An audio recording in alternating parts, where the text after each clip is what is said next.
Hello, everybody. I'm Shane. And I'm Ken. And welcome to GemTalk.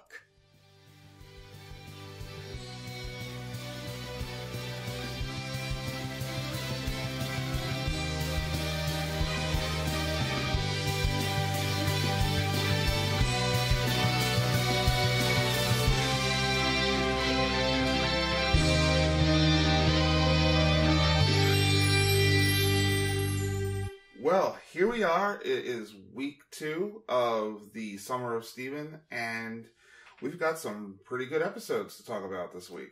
Yeah, this week, though I do think, and we can talk about this more a little bit later, I do think week 1 was still the strongest so far. I think that week 2 had a significant amount of information and entertaining things in it to still make it a strong contender. Yes, it felt like this week is building up to something. Yeah, I think that there are a good number of episodes in this week that sort of ease off of last week and ease into what I assume will be the following week, almost as if this was the middle of a 3-parter. Right. Based on promos that we've seen, it appears like there's going to be a start of a new arc that's going to, I guess, close out the 3rd season. Yeah. Based on how they were labeling that. So, according to Cartoon Network, season 3 ends at the end of the Summer of Steven. Yeah, and then they get right into season 4 after that. Yeah, this is pretty much the, dead sprint to the end of season 3. So, yeah, we are sort of rushing to a bit of a climax here. We're no stranger to Steven Universe coming to season finales quickly. Yeah, so it's pretty interesting to see that, in my opinion, the running theme, at least for the first week and a half, and I guess kind of through the rest of week 2, seems to have been maintained, which is that many of these episodes deal with Steven resolving conflicts between 2 characters, even in characters that aren't that big of a deal, generally speaking. Like, we see C-tier characters, right, with issues that and this is going to sort of bleed us into Restaurant Wars, right, because there's a lot of characters in Beach City, and there's a lot of characters that we know, and they featured in maybe 1 or 2 episodes in the whole nearly 100 episodes now that we have. 2 of those characters are Mr. Fryman and Kofi. Yes.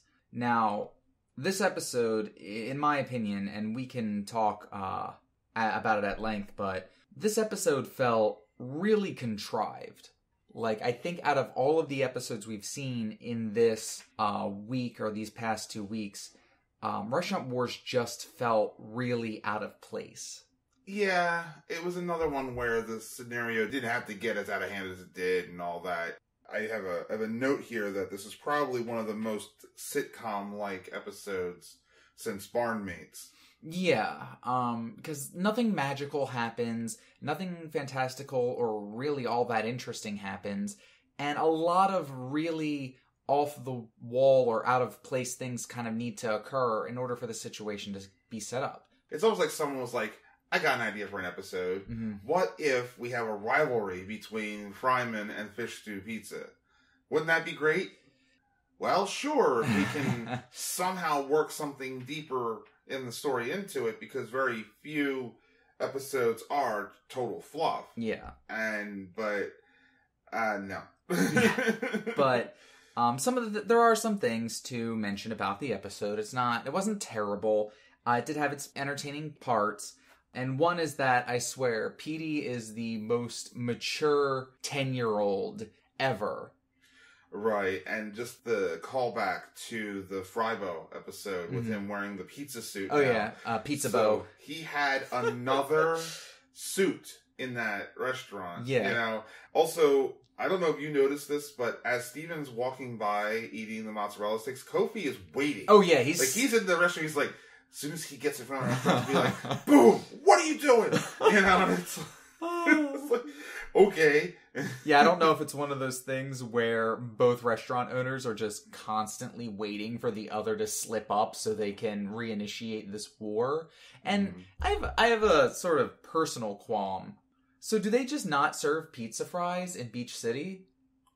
Whoa. Because as you just went too deep. Yeah, I'm watching this and I'm remembering, like, one of my favorite side dishes at, like, any sort of pizza place or whatever are pizza fries, where, you know, just french fries, tomato sauce, and mozzarella on top.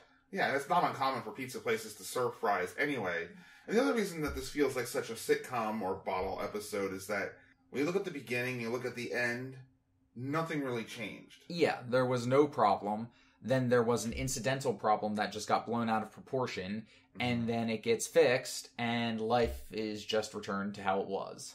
Yeah. And also, the deep-fried pizza, I think, when I was watching this episode, my brain was flipping back and forth about, A, if that would taste good or bad, or how you would prepare it, and what the procedure would be, and then realizing that, I mean, they're effectively a panzerotti at that point. Yeah. That's all that is. Yeah, or it could be like a pizza roll, or stuff like that. So it's not like it hasn't been done, but the way that it was displayed, because panzerottis look like little pockets. Yeah, they're like somebody took a pizza and folded it in half. And I don't know how Kofi expects to get any quote-unquote loyal customers with, like, an encyclopedia to sign. Yeah, you know? Well, I mean, I've never really understood Kofi as a character because he always seems aggressive and angry. He's super intense. Yeah, and I don't know how you could possibly keep customers if you're just always... Like, could you imagine if you went to a restaurant and the owner was just always standing in the front window staring out at people?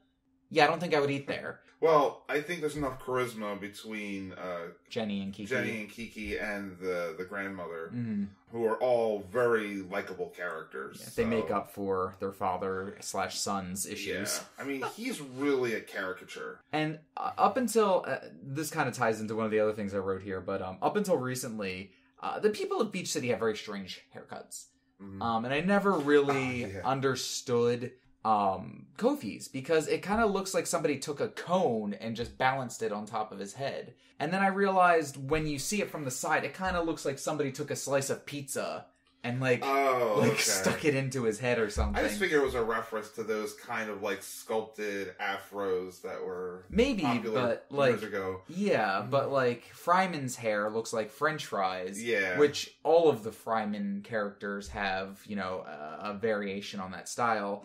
And for a little while, I did wonder if Fryman's hair, since it sticks straight up, was just a part of his hat. I thought that for the longest time, too. Yeah, but then in this episode, he actually takes the visor off. And even Steven makes reference to it. Yeah.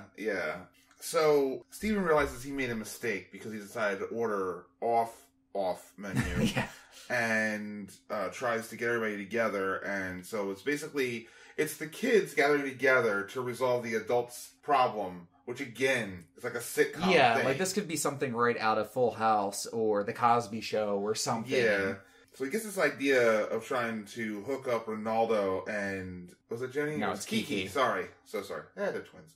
And I'm like, okay, is he trying to, like, set up some, like, Romeo and Juliet type of situation? I mean, that's what it felt like at first. That didn't end well. No, it didn't. Well, the families were fine, just the children weren't. And Ronaldo says something. I feel this is going to go terribly wrong.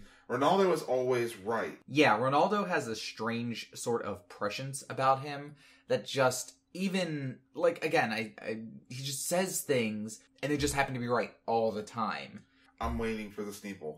I'm still waiting for the Sneeple to show up, because it's the only thing that I can recall he said that hasn't been proven right yet. Yeah, but the reason why the plan ends up failing, at least the plan to have the two of them pretend to be boyfriend-girlfriend, is that Ronaldo actually does have a girlfriend, much to everybody's disbelief. And the internet, within 5 seconds, realized that this was the lady who takes the tickets in Lion 2. Yeah, the cinema girl, who was a bit part. I actually didn't go back to see if she was in any other episodes, though I did notice she was standing next to Ronaldo in Beach City Drift. And another thing we learn here, which I believe was actually kind of already revealed in the Keep Beach City Weird blog, but Ronaldo's apparently a big anime fan too. Oh, only a little. Even down to the point where he calls Jane his Ohime, and it's almost as if Ronaldo is their punching bag for the nerd jokes. Yeah. He spends the rest of the episode, trying to fix things. Being full of sadness.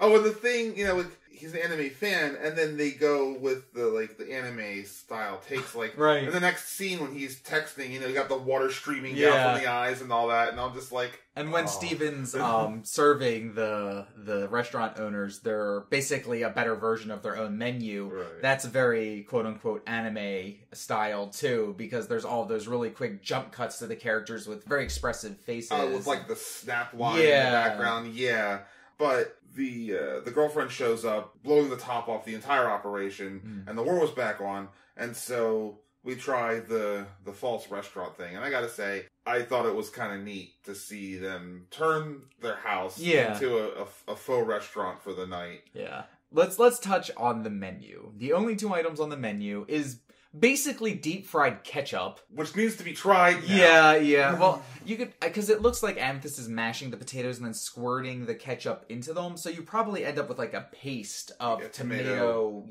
The tomato potato mash. Yeah, that you just end up deep frying, and then pizza bagels. Yes. And the moment he says, "Oh, it's a pizza on a bagel," I was like, "You just don't do it. Don't do it. Don't do it." And then they did it. Because anybody who was a child in the 90s... or just alive... knows this jingle. And they just went right for it. Unabashedly. And it's great. Because for some reason that jingle in particular really sticks with people. It's just really catchy and ludicrous. It's a song about pizza on a bagel. And but I think that after... the 2 restaurant owners realize that Steven could possibly put them out of business and go for their sort of non-violent appeal to Steven, and he relents. And the episode pretty much ends there with them agreeing to put things back to normal. And the biggest thing of interest to me in this episode is that the gems barely help or even speak in this episode. Oh, yeah. I mean, you've got Pearl being the waiter, and I guess Scarlet was the maitre d', I suppose. Yeah. And Amethyst is the cook. Yeah. So, and we always know that's going to be fun. At least she didn't poison them. Accidentally. She does know the most about how food should taste. Yeah. It's just interesting to see that a situation came up, as contrived as it was, and Steven managed to recognize it, devise a plan, and follow it through with little to no assistance from anyone else. So I guess one of the major things from this episode is that Steven's not only becoming stronger physically, but is also becoming a better tactician. Yeah, and becoming a lot more independent. Yeah. So let's move on to the next one, which we're just going to start right off with an anime reference in the title. Oh, yeah. For anybody out there who's, not aware, Kiki's Pizza Delivery Service is obviously a reference to the Hayao Miyazaki film, only with 100% more pizza. Right. Oh, 1,000% more pizza. So, having just come off an episode that was ostensibly about food, we go right into another one.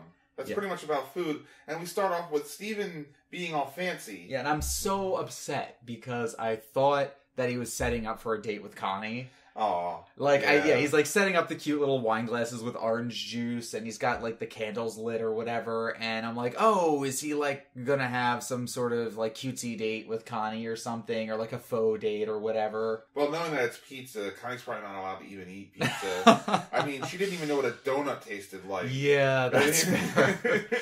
Well, that could have led into some awkward situation where you're like, I ordered pizza, and Connie's like, I can't eat this. Yeah. We find out the setup of the situation that Kiki's running around with all these pizzas to deliver them. And even though she's obviously in a hurry, she's got a ton of pizzas there, and Steven invites her in. Yeah. Well, that's... I'm having me time. Hey, do you want to come? Well, that's just Steven. He's, friendly and gregarious beyond the norm. So to him, it's just hey, here's somebody I know that I'm friends with. Let me extend an invitation. Yeah, but she's got to go, and so she runs off, and then he eats that whole pizza. And Greg and Steven, despite their good hearts, are such slobs. They just... are. He almost destroys that living room. Yeah, I mean, that scene right there is almost a direct one-for-one with the scene in Mr. Greg, where they're both lying in bed covered in, like, food, and there's, like, stuff all over the floors and walls. Yeah, just like in that episode, it just jumps to they're asleep in a mess. Yeah. It's like, how did it get like that? How did that happen? Like, he's asleep and there's orange juice dripping down. Like, what was he was so dedicated to making the kitchen living room area look nice and orderly. And then what did he just decide, nah, never mind this, and start flinging slices of pizza around? Yeah, I don't know. But the point is that he was in a food coma. Yes. Now, as somebody who has actually experienced this, where I have ordered a pizza and I'm like, oh, I'll just eat two or three slices. 4 slices in, I'm out on the couch. You know? So what happens is we get another instance of Steven's dreamwalking. Oh, yeah. So we've got Chillatide, Super Watermelon Island, and then the new Lars, and now this. And those are becoming closer and closer spaced. If I had to posit a guess, I have a feeling that the dreamwalking ability is going to become imperative to whatever the finale of this season is. Ooh, that'd be interesting. Yes. And if I had to make an even further leap, and we can discuss this more a little bit later today, but I think it might have something to do with him and Jasper. Perhaps. But no, we're gonna have a pizza dream. Yes. And we're gonna blast off and write our initials in the sky, complete with stars. Yeah. And all this stuff. And then the pizza landscape. I don't know about anybody else out there, but I've never had such a wacky dream as that. Not something that crazy, but I don't know, a world made entirely out of pizza. Like, I like pizza. Don't get me wrong. Tastes good. Tastes great. But I wouldn't want to, like, dive in cheese or, like, swim through tomato sauce. Yeah, it's a little weird, but, you know, it's a dream and it's weird and it's whatever. And then, you know, as dreams do, they sometimes get that twinge of horror on them a little bit with, like, hands grasping out of the cheese that turn out to be Kiki. And I gotta say, I don't know if I've ever seen an episode of Steven Universe that was more packed full of puns. Oh, yeah. There are so many, like, well-known cheese puns out there. But this one, especially, was filled with a lot of things. Puns being one of them, and also a lot of references. Because, as we find out, Steven and Kiki are actually sharing this dream. Right. And Dogcopter's in the dream, and I think Dogcopter's been in, like, 90% of Steven's dreams. Oh, yeah. He even did that thing where he shows up and he meows. Yeah. Which is exactly what he did in Chillatide. Yeah. Yeah. So that's another running gag that shows up. But when Steven decides that he's going to help Kiki out with her little dream problem after they both sort of discern that they're sharing this dream. I love that moment when she gets that serious face. Because I seriously have this dream every night. And yeah, and does nobody in Beach City sleep?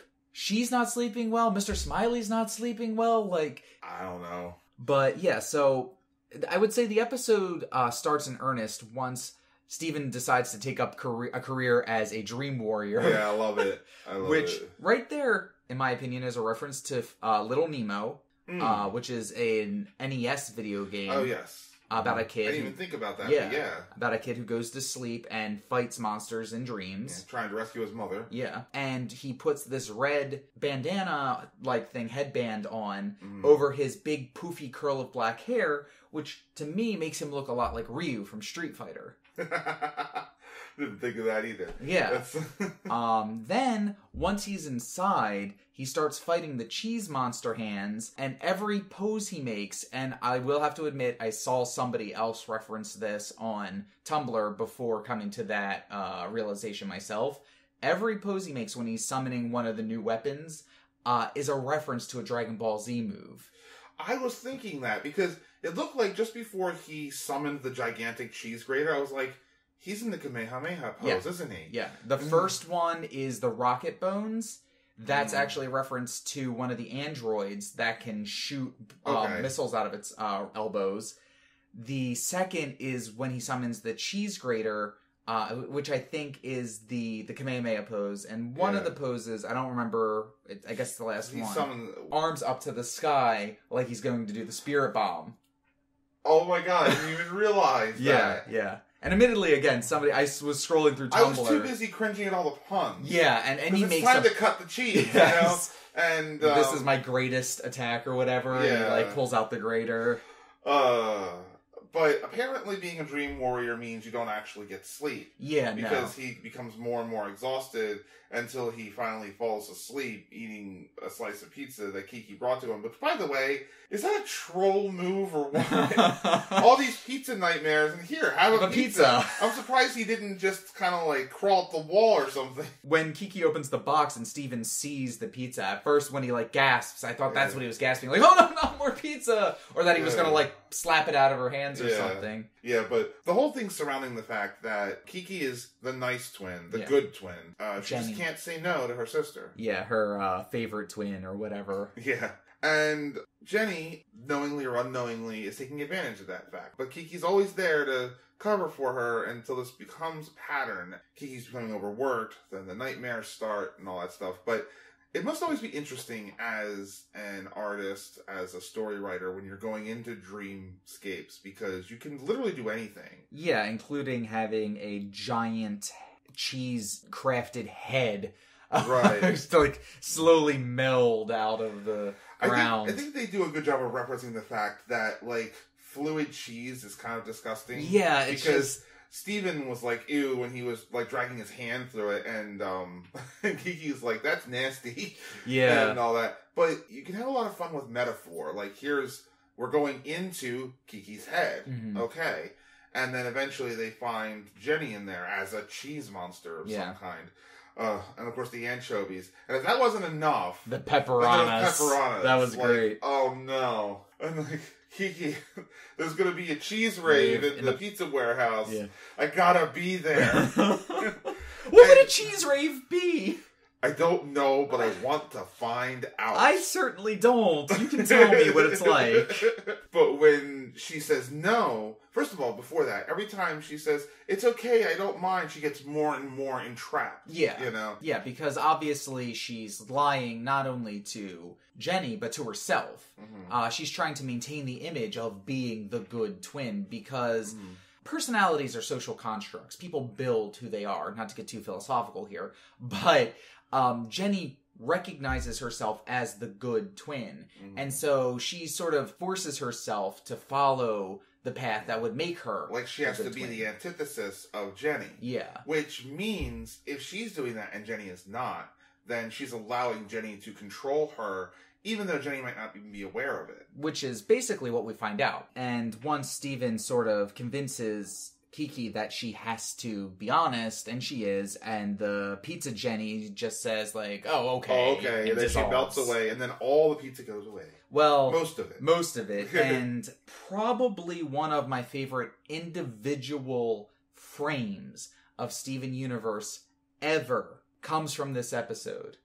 And it's when the two of them are sitting in front of the long stretching landscape with the two slices of pizza sticking into the ground, because it's a reference to the Neon Genesis Evangelion movies. Okay, I've heard from elsewhere on the internet that there's a reference to that in there, and unfortunately it's something I still haven't experienced. So. Yeah. And we kind of skipped over one thing. When they're going in the dream for the last time, and they both whip out the pizza cutters, and then Steven's like, it's time to cut the cheese. Sorry for using the same pun twice, which is a callback to Steven's line when Kiki does exactly the same thing. Yeah, she uses the lion pun and apologizes for that. Yeah. So, I love that little callback. It's one of those things that if you've been watching the show from the beginning, you recognize Appreciate it, yeah. And then when everything is said and done, Kiki gets her day off. She gets to go out running, which is apparently her hobby of choice. You get one of those nice images of, a person running along the beach and everything like that. And Jenny just sort of accepts that, I don't get to do what I want. Yeah, nothing terrible happens. But this episode also follows the trend of mending a relationship between two people. And again, I just can't help but see this constant running theme. Interestingly enough, that does kind of blend a little bit into the next episode, because Steven's been doing all this relationship mending, and if longtime viewers of the show will remember that Steven had healing powers as of an indirect kiss. Yeah. Which he lost shortly after Ocean Gem. Yeah.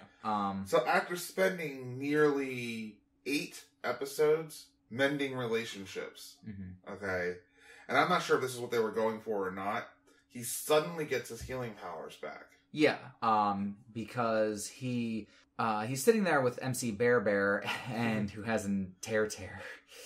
Oh. And he kisses it better and it just heals. Yeah. And beautiful, beautiful comedic timing with Steven running into the unaware Gem saying, "Hey, look what I can do," and just smashing a plate. Yeah. Which, of course, sets Pearl off. And Amethyst is just more than happy to oblige in whatever's happening here. Right. I'm gonna find more stuff to break. We get to see the gems in their typical form.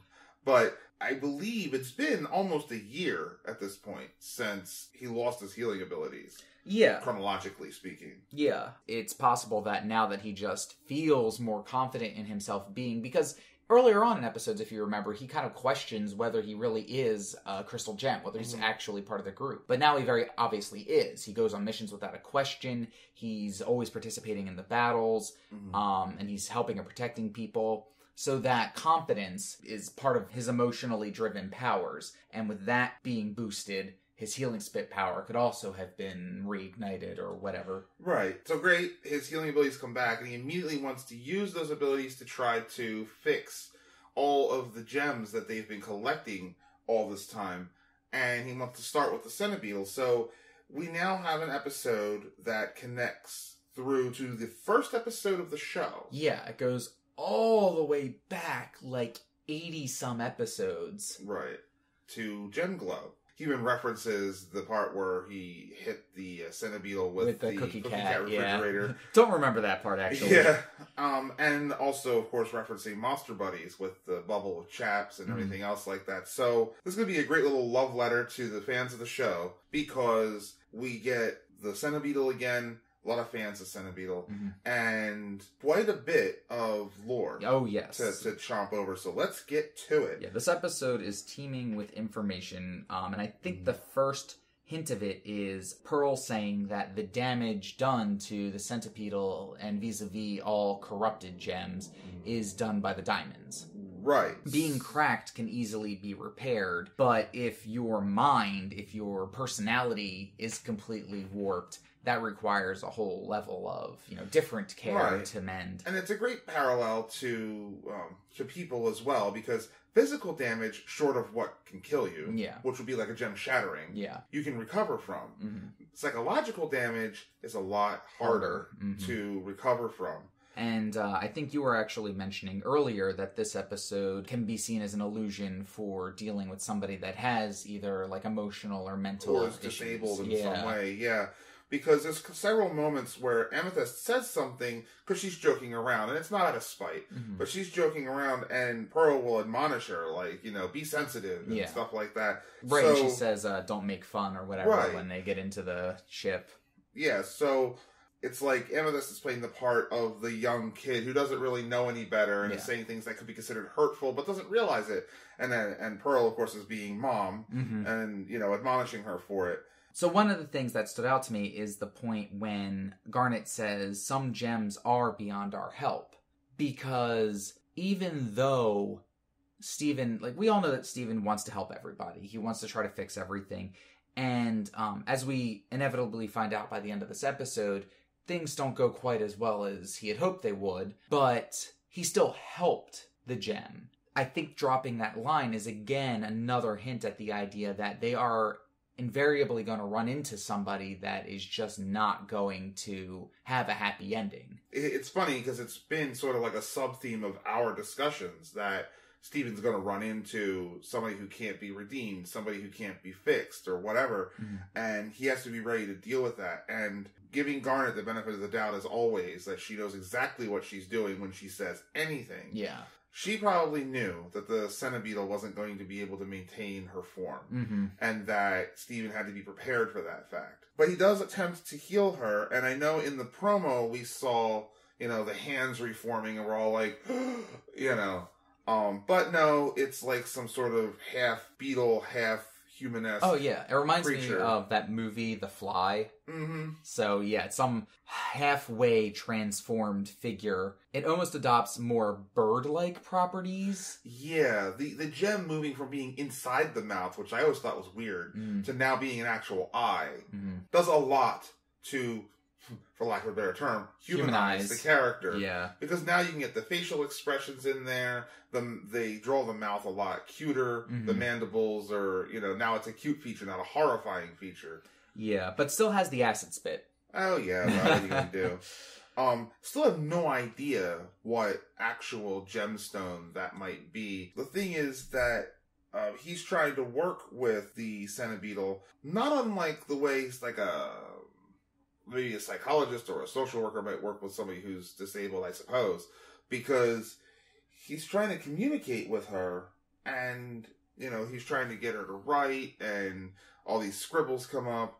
And he's like, okay, I guess not. And then all the art stuff. And then we get this great little montage of crayon drawings. Yeah, that Steven is interpreting. Now, we have no idea if Steven's interpretations are correct. Yeah, it's no way to be sure that this is a reliable narrator, so to speak. Right, but the short of the story is that Centibeetle came in a ship with other gems to Earth. Long time ago, they started to build stuff, whatever. Then the war happened. A lot of gems were getting killed. Their leader told them to escape. She got lost, and apparently some of her crew got lost too. And they didn't miss the blast of this corrupting influence, which is drawn as a white light on the paper. But I believe you reminded me that Stephen thought it was a song. Well, it's what he says specifically. As they're on the frame for the explosion, Stephen is, again, narrating, and he says, oh, a sound? A song? When the light is covering the page. And so, I'm not entirely sure what that means, but it might mean that whatever this bomb was, whatever this diamond-based attack on Earth was, could have been musically inclined. Now, there's a couple of things to support that theory. For one, if all three, I'm assuming three here, diamonds were present, if they were to sing, as we know all gems are capable of singing, okay, if they were to sing in some chord at some wavelength or whatever, then that could be like the resonating frequency of the gem and corrupt it in that way. Not unlike how the classic opera singer breaking a crystal glass with her voice. And there's something else. You mentioned something about the voice actor for Yellow Diamond. Yeah, Yellow Diamond's voice actress is Patti LuPone, who is actually known for being a famous vocalist or stage performer, singer. And so, yeah, there's a lot of hints. I mean, all gems, like you said, can sing. And many of them have notable voice actresses. Even Sugalite, for example, is Nicki Minaj, which is a name that, anybody living in this decade probably is at least aware of. Yeah, but we know that they cast people that can sing in all of these parts. So now my headcanon is going to something where we learn who White Diamond is. And then we find out, so if the three of them get together and they decide to sing this like chord of death, we're gonna have a major problem here, Yeah. And that might be an interesting scene, as horrifying as it might be, but that might be like series climax stuff there. Yeah. But some other notes on the things that the Centibeetle draws. When she's talking about her commander, she draws an image that is tall and yellow, which may be an easy reference to Yellow Diamond, even though they don't really look the same. It might be a different form of Yellow Diamond. It also shows that Centibeetle is on the ship with a bunch of smaller looking versions of herself. So I don't know if those are all the same gem, because there are similar monsters. Yeah, they all look the same. They look like they have the same kind of gemstone in their mouth.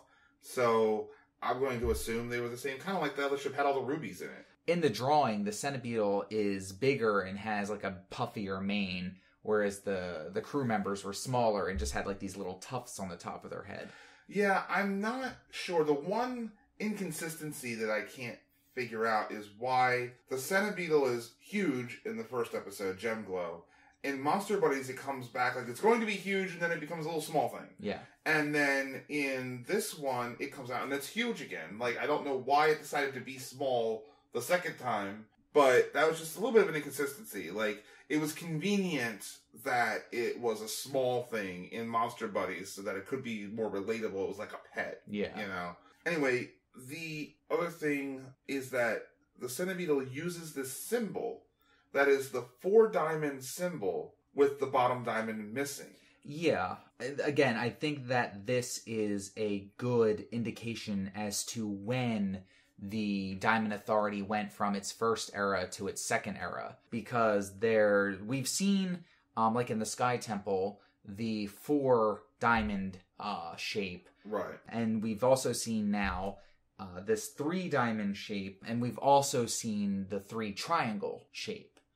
So I don't know if at some point in the diamond's like symbology creation process, there was the 4-diamond shape. Then when the pink diamond faction was extricated as just a means of quick repair for the time being, they just removed the bottom sector. Right. And then as time went on and they entered the second era, they turned them into triangles to better reflect. Right, because it's three-sided figures, so Yeah. it's more perfect that way. The implication is, though, that the Pink Diamond faction had rebelled at that point, which again makes us believe that this rebellion was more than just an on-Earth thing. Because we know that Rose Quartz rebelled, but we've also thought for a while that Rose Quartz was Pink Diamond, and now we're not so sure that that's the case.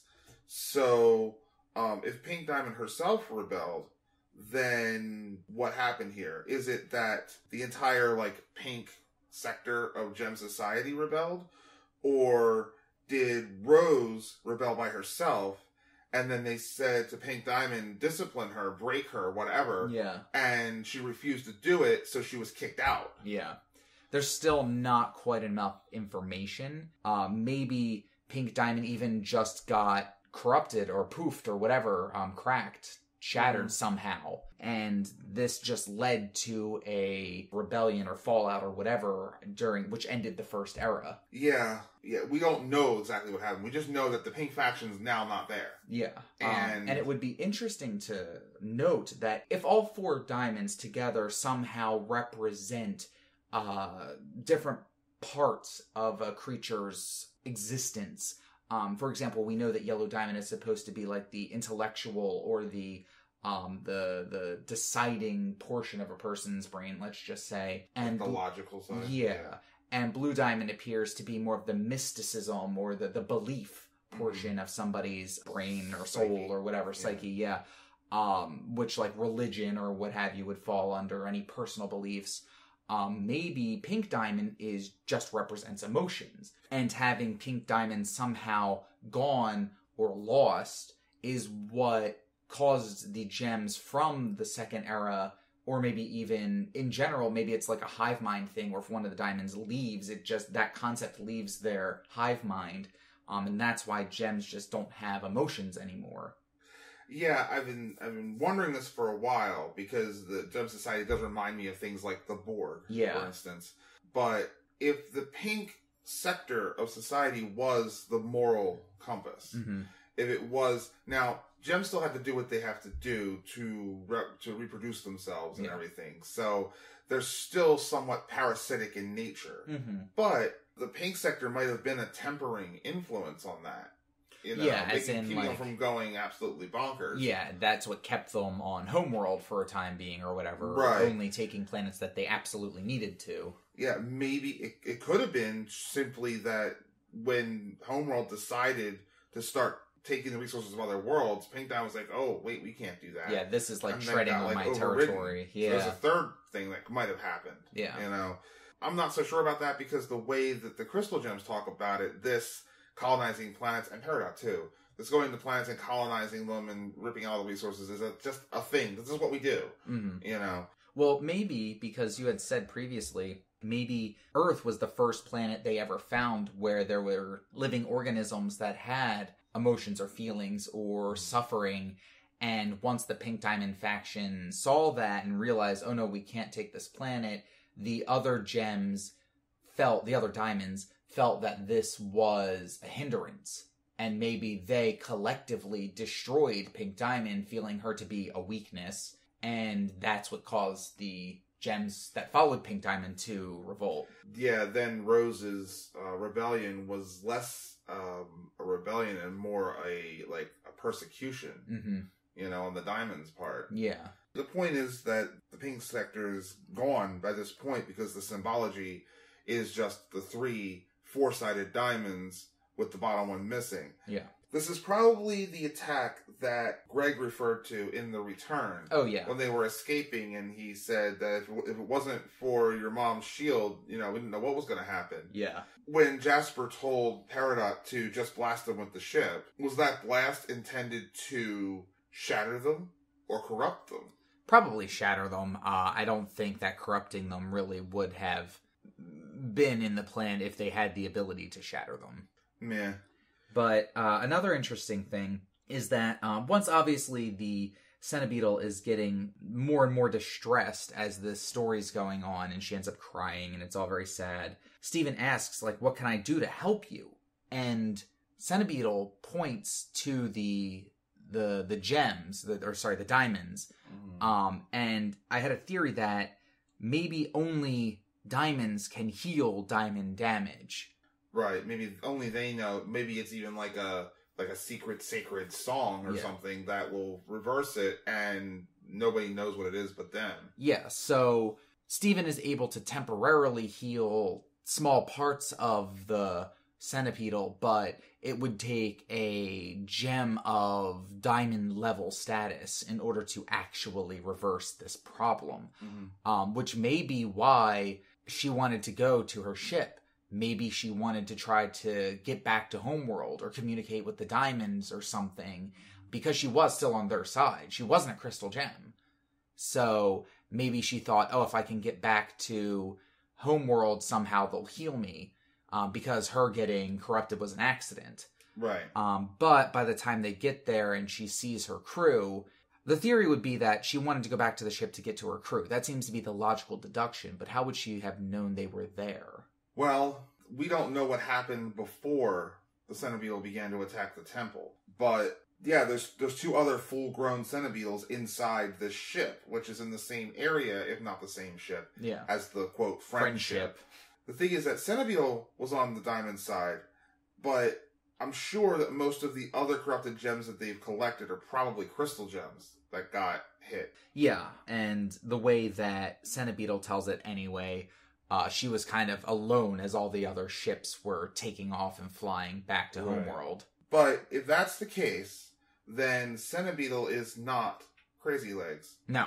As referenced by Bismuth, at least not this particular one. Yeah, there may have been a whatever Centipetal is gem on the crystal gems. Right. And then, so as the episode ends, the Centipetal finds her crew, or what's remaining of it, the vestiges of it, and goes up and to live with them. And yes, like we said, Amethyst gets admonished as she comes in along with the other crystal gems. She shapeshifts into a sort of Centipetal, and Pearl's not having it. Not pleased, yeah. But Steven asks, can we let her live here? And of course Garnet says, she's not going to do any Put those harm. puppy dog eyes away. Yeah. Which is something I wanted to mention. Steven has done this before. Garnet's the leader, but if Steven really wants to do something, Garnet can't say no to him. Yeah. I think it's just because she's the typical kind of mother who just, when she sees that her children really wants to do something, she'll let them try. And I also think that she has the most faith in Steven's abilities. It's also a big callback to Monster Buddies anyway, because the same stuff was going on there. Yeah. Why did you pop that? Put it back. No, I want to try to tame it. Okay. And then we learned that when Centibeetle was trying to write, and it was all coming off as these goofy-looking doodle scribbles, which at first I thought if I had paused it and gone back and tried to trace out some letters that it might have actually spelled something. But no, Pearl tells us that it's actually gem writing. Mm-hmm. So there's a big bomb drop. Yeah, it's not even scribbly for gem writing, which now makes me want to go back to Sirius Steven and the Sky Temple and see what writing we can find. Yeah. See if there's anything that just looks like scribbles. I believe somebody was trying to analyze the writing on the pillars in the Sky Temple and stuff. Maybe. I'd have to go back and look. It's not a clear picture. Shot, yeah. But the thing is, Steven wants to learn it, of course. And Pearl is like, well, you're not going to have much use for it and what like that. And I'm like, there's a big book worth of gem scribbles that they got from the Cenobeetle. And that's how they knew to show up. Because when Amethyst suddenly shows up, I'm like, okay, what's going on here? Yeah. Well, yeah, because at first they say that she told us. Now, I thought they meant that they just deduced from the pictures that, here's pictures of those ships. Oh, no, they must have gone there. Because they know what happened, so they'd be able to deduce, we have to go to the ships. But what does the writing say? What details are in that writing that Steven is not going to learn because they're not going to teach him the language? And, are they still, even after all that's happened, still trying to protect him from information? Yeah, and something else. Yeah, and something else interesting is that Steven, as they're leaving, says, I just want to know some few simple things. Hello, goodbye, where's the bathroom? Mm-hmm. And I'm sorry, as he flips to the image of the diamonds again. I know Steven is a kind-hearted person who wants to help everybody and sometimes takes the weight of the world on his shoulders, but to want to apologize for what the diamonds did seems a bit much. I think he wants to apologize for not being able to heal the Cenobeetle. Maybe. Throwing my logical hat into it, he could just get Pearl to write the message and leave it in the ship. Yeah. Yeah, so that'll be interesting to see how that plays out. But that is about as much information from that episode as I was able to glean. I think we got enough lore. I don't know about that, because Alone at Sea is very interesting to me. This is another allegorical episode. Oh, yeah. Which, again, almost seems to be a running theme. I don't know if they're just getting more comfortable with making their allegory more apparent, because I could swear that they've never been this consistent. Well, if we're on this kick right now of handling relationships, and if they're going to explore relationships from all angles, you name it, it's been explored somewhere. Yeah. And as we'll discuss, it's my opinion that this episode is an allegory for what happens when an unhealthy relationship finally comes to an end. Mm-hmm. And but the episode starts with Steven bringing Lapis to a surprise, which ends up being that Greg has rented, at least at this point, a boat. Yeah, I noted here that in the beginning of the episode, Lapis seems happier than we've seen her previously. Because I think the last time we saw her was in Hit the Diamond. Yeah. Where she was just deadpanning the whole thing. Yeah, but she was really happy in Same Old World just to be with Steven. Right, but as I found out throughout the episode, her mood ebbs and flows like the water. Also noting that Greg is surprisingly responsible with his windfall. Oh, yeah. He just ends up having to pay for everything. He didn't intend to buy a fishing rod, but he did anyway. He didn't intend to buy a boat. Well, Greg strikes me as the kind of guy who would get all this money, and he even says so. He doesn't know how to spend it all, so he would just go about making smaller, bigger purchases. Mm-hmm. He buys the car. He doesn't splurge and buy a Porsche or something. Sports car. Yeah. It's even a used car. Yeah. It's new to him. Yeah. So he elevates himself basically to the level of what a normal person would expect to have for their life. Right. And he rents the boat. He doesn't buy the boat. He does, but no, he seems, and even Steven, when giving the tablet to Peridot, Greg says, the surplus of media saturating the minds of the masses or something like that. So Greg's very obviously a down-to-earth kind of guy. Even having all this money doesn't change him in that aspect. Right. So, the thing is, when Lapis is not sure about whether she wants to go on the boat and all that kind of stuff, Steven says, like, you're not Malachite anymore, and you can't let that bad experience forever, like, affect your like of the ocean or what have you. Mm-hmm. And then she says real quick, it was more than one bad experience. Mm-hmm. And I'm like, oh, okay. Well, I mean, they were down there for a while. But... Yeah, I think that she was implying that it was constantly bad. Like, it wasn't just one bad thing that happened. Like, every day was a waking nightmare. Mm-hmm. I like the fact that the boat's actual name is the SS Misery. Yes, and they just rename it the Little Lappy. Yeah. And apparently, one of the things that kind of hit me over the head that I didn't take the time to consider until they made it apparent was that Lapis and Greg never really got the chance to be introduced. Yes, and also that Lapis really doesn't know Earth's social graces. Yeah. Because it's like, okay, this is the part where the handshake happens or something. She's just staring at him. It's like, And one of my favorite things in that episode, comedically, is when she goes onto the ship and Greg offers her the opportunity to be the captain and goes to give her the hat, and she's just like, I'm not putting that on my body. Just kind of deadpan. This is very funny. Yeah, but that line was actually a little bit of comic relief after two more serious lines that she had said. One was she said suddenly, don't put me in charge. Then she says, you shouldn't trust me. Oh, yeah. I think she doesn't want to be put in charge because, to step back a bit, Malachite is the manifestation of an unhealthy relationship. Right. Because, as we've discussed before, fusions are kind of like relationships, physical intimacy, it all kind of blends together. Right. Even Garnet says those two aren't good for each other. Immediately. Yeah. And, but what Lapis ends up revealing to us is that she was the one in control. She was the one constantly keeping Malachite at the bottom of the ocean. But keeping Malachite at the bottom of the ocean also meant keeping Jasper at the bottom of the ocean. And that in and of itself can be seen as a form of like imprisonment or torture.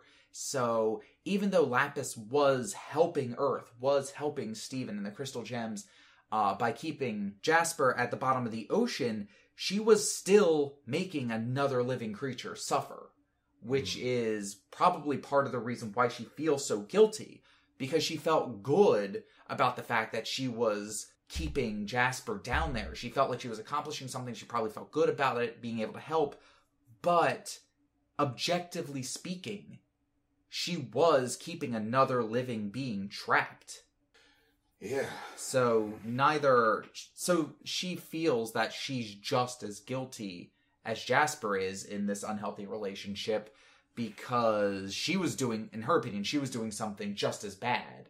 And she also broke Greg's leg, and she also tried to steal Earth's ocean. And so she has a lot of individual... She doesn't exactly make the best decisions. Yeah, I mean, she has a lot of self-resentment because of the decisions she's made. Because Lapis's personality is very complex. You can tell that she wants to be friends with Steven. She wants to have fun and enjoy Earth and be able to explore and appreciate life.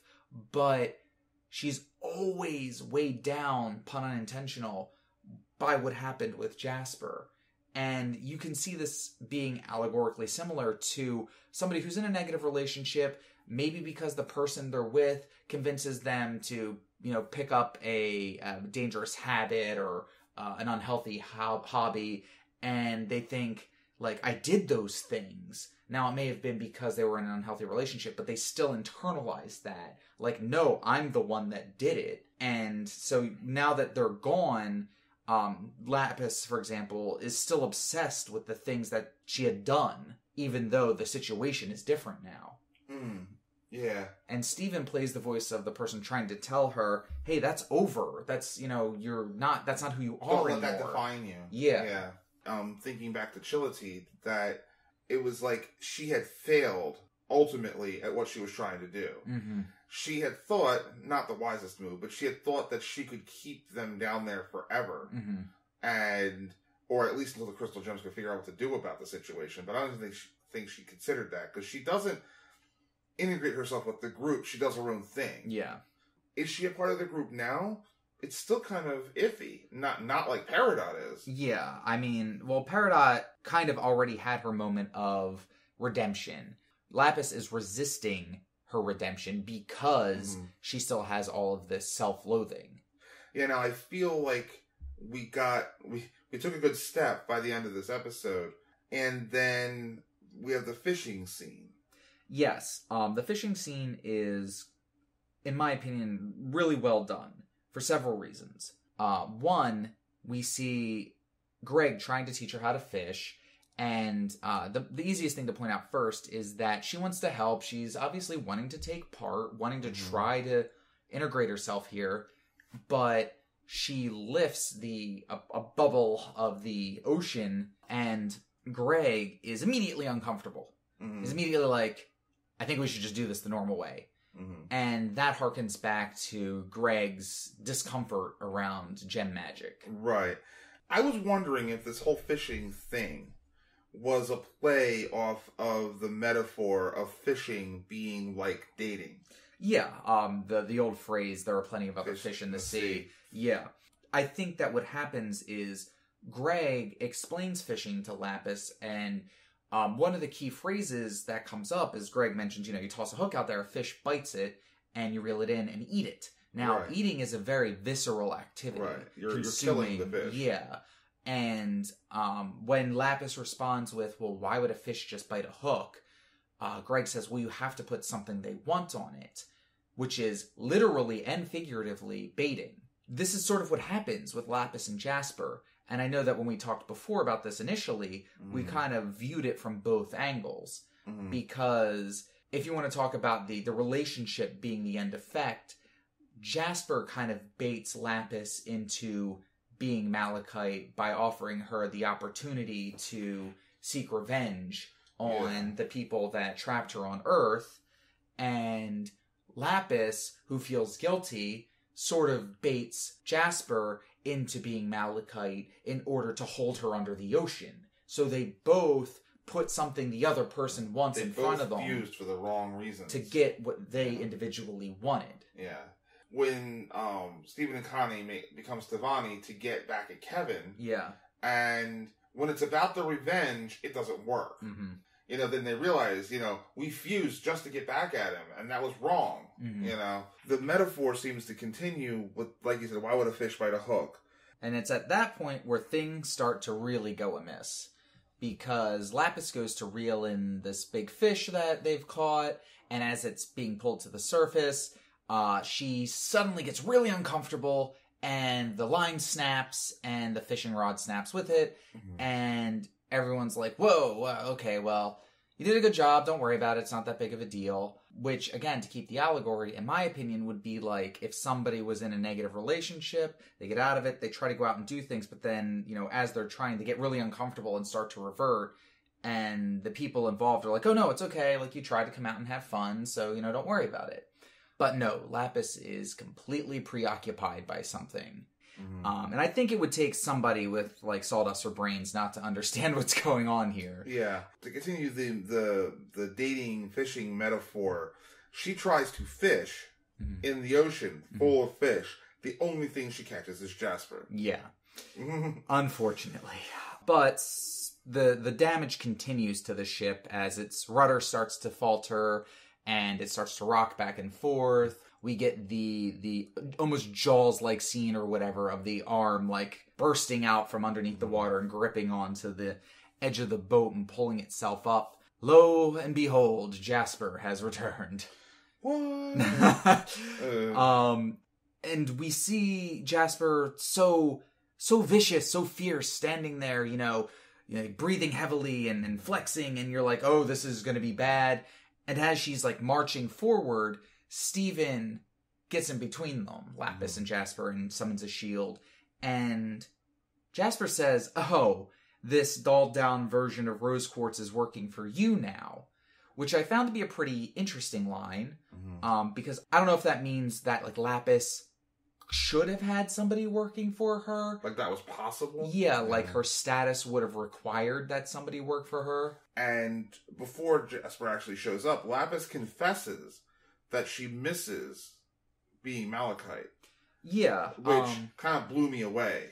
Well, unhealthy relationships are funny in that way because it's still a relationship. You still have another person that you're with all the time, and there are plenty of people who end up wanting to go back to an unhealthy relationship, and sometimes they do, and it's just as bad, and it might be for personal reasons. Maybe they feel unloved in general, and they feel like only this person could ever love them, and that's why they keep going back to that person, even though they're terrible for each other. And so you can get out of an unhealthy relationship and still miss the feeling of being in a relationship, period. Right. I hear you. Yeah. So everybody, from the Crystal Gems to Jasper, says that Lapis is powerful and or dangerous. Yes. Which is interesting because Lapis she doesn't appear strong. She doesn't seem physically big. She doesn't talk a big game. So anybody would think that she's either like, I think we discussed before, she seemed like she might be a spy type character or an information like retrieval character. But her power is water. It might be that Lapis is so strong because Earth is mostly water.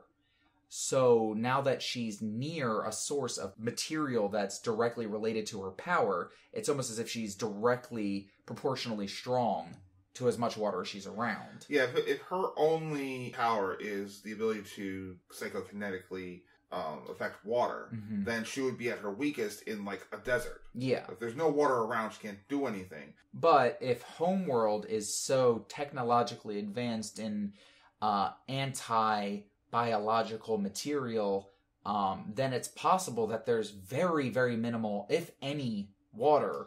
Yeah, I don't think there's any room for water in that like husk of a planet like they showed in... Yeah, and it could have been great. I imagine, because Peridot thought that looked so wonderful, that Homeworld must look just like that. Yeah. I think you mentioned it's like Superman. Yeah, it's like Superman and the Yellow Sun. Yeah, now that they're somewhere... On their home planet, they're just an average Joe. But here on a planet where the atmosphere or what have you relates to their abilities and enhances them, they appear to be some sort of superhuman creature. Right. Jasper also says, I've seen what you're capable of. Referencing the fact that they've been in a relationship. Jasper knows things about Lapis that nobody else might know. Yeah. And vice versa. Instead of, what people may have expected, which was Jasper charging in and, like, snatching up Lapis and, jumping off of the boat or something with her. No, she just falls straight to her knees and begs Lapis to be Malachite again. Well, I believe fusion can't really occur unless both gems want it to. And the only mark against that is the answer. Because that happened accidentally. Yeah. But what I was saying is, I don't know if it's possible to force a gem to fuse. You mean like the fusion experiments? Yeah, those are gem shards that don't even really have any sentience. But it would be interesting. But based on some of the promos about the third week that I've seen, we might soon find out. Yeah, but when we see Jasper start to beg Lapis, we hear a lot of very interesting lines which really hammer home the allegory for me. She says, "You've changed me. I'm the only one that can handle your power. Please, I'm different." Which just sound like they're straight out of the Spurned Lover handbook, or like how to win your, a bad copy of like how to win your ex back. Right. I did focus on that thing, your kind of power. I want to know what your kind of power means. If it's just the waterbending stuff, then okay. But it took a fusion of 4 gems to take Malachite out. Well, keep in mind that Jasper is actually a warrior gem. The crystal gems are all misfits. Garnet is a fusion of a single ruby, which, while they might be grunts, they're not soldiers. They're not warriors. They're like the grunt squad. Yeah. Sapphire, which is an aristocrat. Mm-hmm. Pearl, which is effectively a butler. Yeah.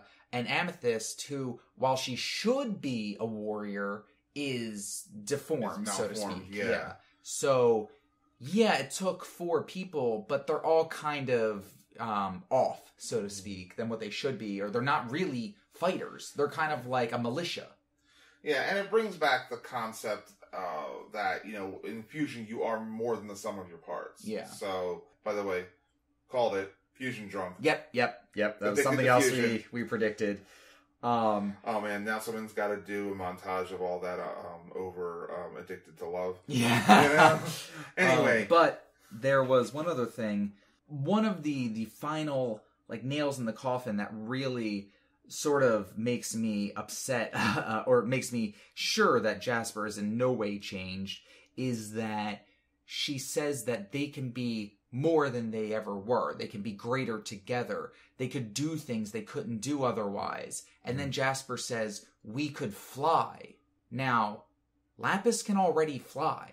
Right, so it's nothing special to her. Yeah, so Jasper is very obviously only thinking about how it's better for her. How it's better, like, how does this benefit me, not us?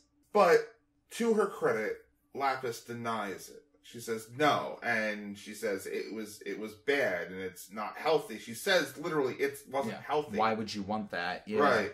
And of course Jasper doesn't want to take no for an answer, and then Steven steps in and he says, she said no, leave her alone. And if nothing else has, you know, clicked, it's gonna click now. Yeah. I mean, how often have you seen that kind of a scene? Yeah. You know? Yeah, I think she just recognizes that Steven is the one getting in between them. And if she could get rid of Steven, who is like effectively the person leaking the negative information about Jasper, then she'd be able to convince Lapis. Because Lapis is pretty weak-willed when it comes down to it. So Jasper's overwhelming personality would probably convince her that it would be okay to fuse again. I'm hoping that through Steven's influence and just being around the crystal gems, and I'll bet if they really wanted to, Lapis and Pearl could have a lot to talk about. Yeah. Okay. Lapis will learn that she doesn't need to be the victim. She doesn't need to be used by the crystal gems, by Homeworld, by anybody. Yeah. You know? Almost in the same way that Amethyst sort of imparts wisdom of her own accord onto Peridot. At the very end, of course, first of all, water uppercut. Yes, straight through the boat, through the decks, all the way up through, boom, and then the only thing missing from Jasper falling was the star. Yeah, Jasper's blasting off again. Ding, you know. But no, we get to see the very slight silhouette, almost like on a land back in the ocean. But so at the very end, when Lapis is flying away with Greg and Steven in tow, Steven says, the ocean is beautiful from up here. And Lapis agrees, yeah, it is. And I think that's the signal that Lapis has actually gotten over this, basically, fear of water. Yeah, she's gotten better. Maybe not completely better, but well, maybe you don't ever get over something like that, but you just learn to deal with it. Which brings us to the final episode of the week. By the way, these will be your weekly psychology episodes. Psychology lessons via Steven Universe. Yeah. But now we go for Friday's episode. Which is such a turn, I think. Like, almost out of nowhere, it's like, by the way, here's another flashback episode. Yes. Our third flashback episode. Greg the Babysitter. Yes. And it starts with Steven wanting to know more about his dad and how he got his job at the car wash. And I think it's really funny that Steven wants him to sing a song, and Greg even points out, like, can I tell you anything about my past without singing about it? Yeah. What were your feelings on I Need a Little Change? I think it was cute how they integrated it into the story, how it has a double entendre sort of feel to it. Oh, yeah. That part's clever. Clever. The montage, it like smacks you so quickly. I actually went like scene by scene while watching that the second time. Oh, really? Yeah. I mean, with like a comet, I mean, you're getting basically a music video, and then it just ends with, oh, and Rose is here, you know, and what can I do for you? Again, kind of like going on a music video type of thing. But this, it's like fast-paced song, video montage, boom. Yeah, you know? and I can't even keep up with it. Yeah, like I said, I kind of went frame by frame, and there's really not much of interest in that, except there's one scene where, and it's pretty much in the beginning of the song, where Greg, it looks like Rose is trying to learn how to dance. And I sort of wondered, is this out of order chronologically? Does this episode, does this portion of the past storyline take place before the Rose Quartz portion of the storyline? Because maybe Greg's the one that taught Rose how to dance, and Rose is the one that invented fusion dances. Because other fusions that we've seen from Homeworld, like the Rubies, don't involve dancing. Yeah, that's right. They just kind of like jump pile on each other like a cheerleader formation. Yeah. And then whoop. Now the only thing that would complicate that is Jasper and Lapis fusion dance in order to make malachite. Right. But Jasper says specifically that she's studied Rose Quartz's tactics, which may include interesting. I fusion never dancing. Thought of that before. I was assuming that's the way it was. I haven't had any reason to think otherwise. Yeah, but the only thing that would throw a kink into this whole theory is if the Rainbow Quartz portion took place before this, because obviously Pearl and Rose danced to fuse. I think they were just trying to figure out how to dance, because it's difficult for them to dance because she's so much bigger than he is. Yeah. I think it was meant to be a tiny homage to the previous flashback episode. Yeah, that's possible. I gotta believe these flashbacks are happening pretty much chronologically. I did kind of like how by the end of that song, you find out, oh, it's a begging song. Oh, yeah. Okay, got it. I mean, if I was him and I'm going to sit there and panhandle, I'm going to bust out like a comic, because that might actually get a crowd. You know what I mean? Yeah. So we get to see that apparently when Greg's not hanging out with Rose Quartz or slumming it on the streets, he's crashing Vidalia's place. Yeah.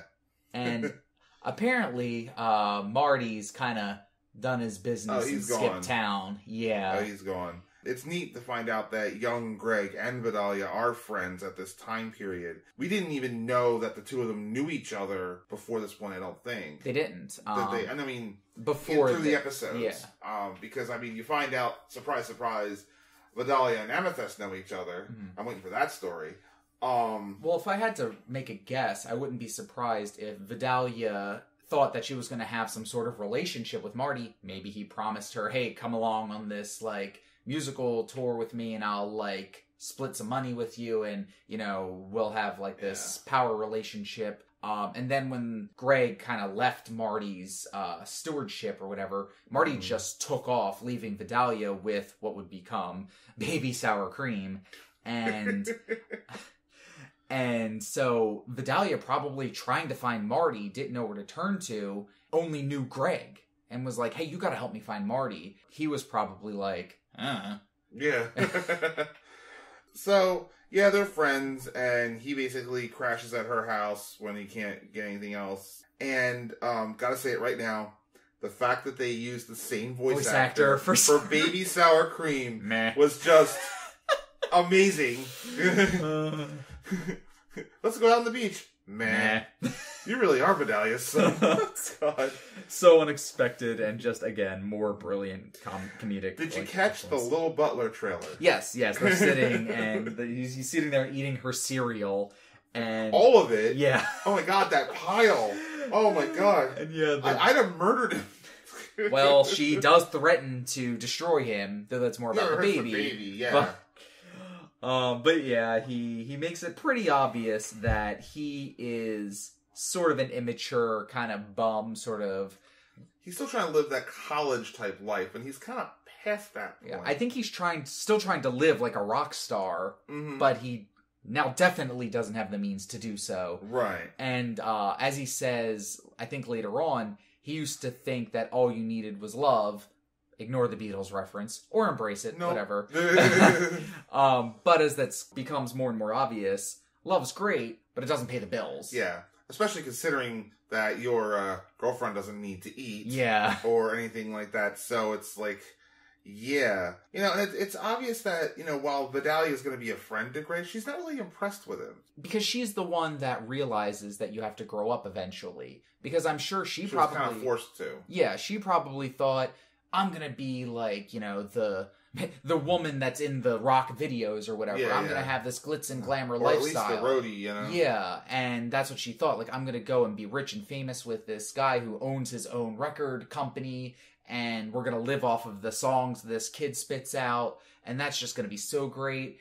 And when that turned out not to be the case, and she was suddenly saddled with this kid, yeah, her world needed to become much more mature. Mm-hmm. And Greg is just sort of like a reminder of who she used to be. Yeah. And that lifestyle never ends well.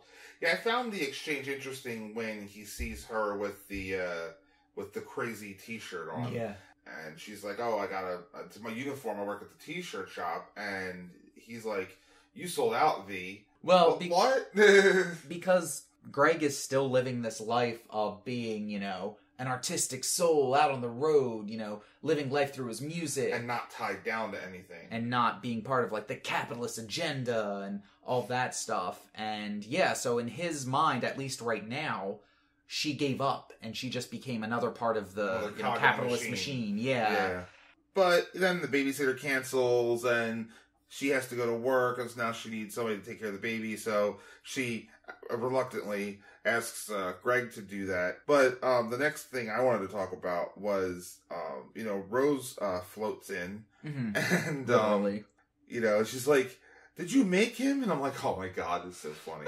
Oh my God. And Greg's face is like, whoa.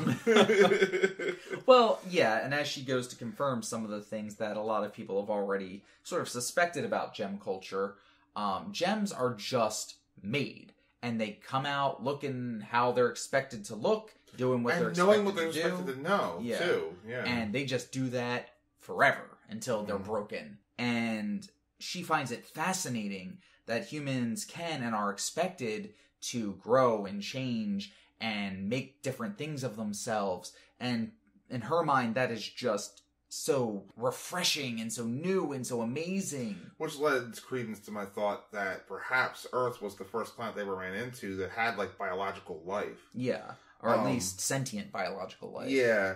It's so great to see more of Rose. Rose is, like, this little treat that they just give to us every once in a while. Because I mean, obviously, she's a lot like Steven. She's just so sweet and innocent and so, you know... Unless she's kicking something's butt. Well, I mean, even then, she's never really vicious about it, at least not that we see. But yeah, and she calls the baby a mini-human or something like that. And she says that it took her forever to realize that they were the same species, and just a lot more culture shock, a lot more drawing to the surface that they are aliens. Rose's talk about how humans can grow and change is very similar to her message to Steven in Lion 3. Mm-hmm. It seems to be the thing that she really focuses on. Like, this is her, I guess, her belief system about Earth. Yeah, because that's, you know, the cardinal difference between her culture and our culture. That seems to go over Greg's head for a bit, because all he hears is, these are great song lyrics, and he runs off, and I'm like... Oh, man. Which, again, is pointing to the fact that Greg is not very mature at What were you saying? Something profound yet relatable? God. It's also funny to see that Rose doesn't really understand how fragile humans are. Now, if you remember in Log Date, Peridot just shoves Greg off the roof. Mm-hmm. You know, and Garnet's like, you know, humans are fragile, you could have hurt him. So when Greg finds they're gone and runs all over the place. But he does eventually find Rose, only Rose at first, at the pier. In Funland. Yeah, indicating that Sour Cream is up on the top of the Ferris wheel. And Greg freaks out. Rose doesn't understand why it's a problem. And he climbs up there and we get the classic, you know, cat stuck in a tree situation. And one of Rose's powers is flying, or at least jumping really high, so there's no reason she couldn't have just gotten him. I know. That came to my mind when I was watching it the second time. I was like, could you just jumped up there and gotten him? She's so focused on this, like, human beings learn and change and stuff like that. Look, he's doing something new. Let's watch him learn from this experience. It's a formative experience for him, yeah. None of he falls. The baby just doesn't do anything. You never watch him do anything. Oh, yeah. He's completely unflappable, just like sour cream is, barring drop beat dad. But he's just like, meh. The references. She pulls the lever, the thing starts going really fast, she tries to pull more, it breaks, the thing's spinning faster, and Greg yells out, Rose, get me off this crazy thing. And I'm like, you didn't! They did. Rose, who probably reaching a panic state because she doesn't know what to do, reverts back to her warrior tendencies. And Hulk smashes the control panel. Just punches the control panel straight into the ground, which obviously makes it worse. And then she runs up and tries to stop it manually. Which, anybody that knows anything about centripetal force knows that the baby and Greg go flying off into the distance. As he just rips off one of the carriages and just jumps up after them. And it's just so funny because Rose does resolve the situation because she's got all these, like, superhuman powers. Yeah. But the visual of Greg sitting in effectively a bassinet. Yeah, well, because he comes to the conclusion that he's very childish. Yeah. Because he tries to defend himself, as opposed to Sour Cream, as not being a baby, but in doing so, ironically, indicates that he is very baby-like. Right. And then the payoff when she lands, you want to get down now? Yes, please. And that is the experience that changes Greg. It makes him aware that he really needs to grow up. And when he goes back to Vidalia and returns baby Sour Cream, she asks, like, oh, well, how was it? And he's like, oh, yeah, it was fine. And she's like, do you want your shirt back? Because he got milk all over his shirt. She put it in the dryer or whatever. And then he's like, well, you gotta grow up sometime. That's not relevant to my question. So he takes off, and we see that he finally decides to get a real job, so to speak. While humming the song that would eventually become Let Me Drive My Van Into Your Heart. Yeah. And then he's singing the song with Let Me Drive My Van Into Your Wash. Okay. And so Greg decides to grow up, and it's all wonderful. Now, of course, the huge question on top of this backstory is this experience what triggers them to have Steven? Oh, yeah. I'm pretty sure that this is part of what causes it. I wouldn't go so far as to say this is the only reason, but this is definitely one of the experiences that leads into Steven being born. They're definitely baiting us with the fact of, here's a story involving Greg and Rose and a baby. But as we all know, that's not exactly how the situation plays out when Steven's born. Well, true. I imagine there's going to be some point where they're trying to figure this out because they can't fuse, they can't do anything like that. So, maybe they come to the realization of, well, this, whatever, big secret for the whole show, is how we're going to have to do this, but it's going to mean I have to sacrifice myself. And then it's be like, oh no. So, week 2. Yes. Started off a little weak and then really went there. Yeah, it seemed to get progressively better as the week went on. And I still feel as if week 1 just holds a little bit of a greater torch over it. But I'm definitely looking forward to what we have in store for week 3. I mean, we already know Bismuth's coming. Yes. We've seen already a lot of what Bismuth can do. And this coming Friday is going to be the 100th episode. They're making a big deal for that. Oh, yeah. Maybe I'll make cookie cats again in celebration. But, so that will wrap up week 2 of the Summer of Steven 2016. Yeah. And again, you can look us up on any of the social media platforms. Twitter, Tumblr, Facebook. Yep, at GemTalk Podcast. And our email address, if you ever want to write to us and ask any questions, give us any feedback, commentary, is GemTalkPodcast@gmail.com, all one word. And we do monitor it all the time. Yeah, and whatever you have to say may end up on the show, and it may fuel some sort of discussion. Yep, and so we'll see you all next week for the third week where we'll get to talk about business, finally. Yes. But until then, goodbye, everybody. Bye.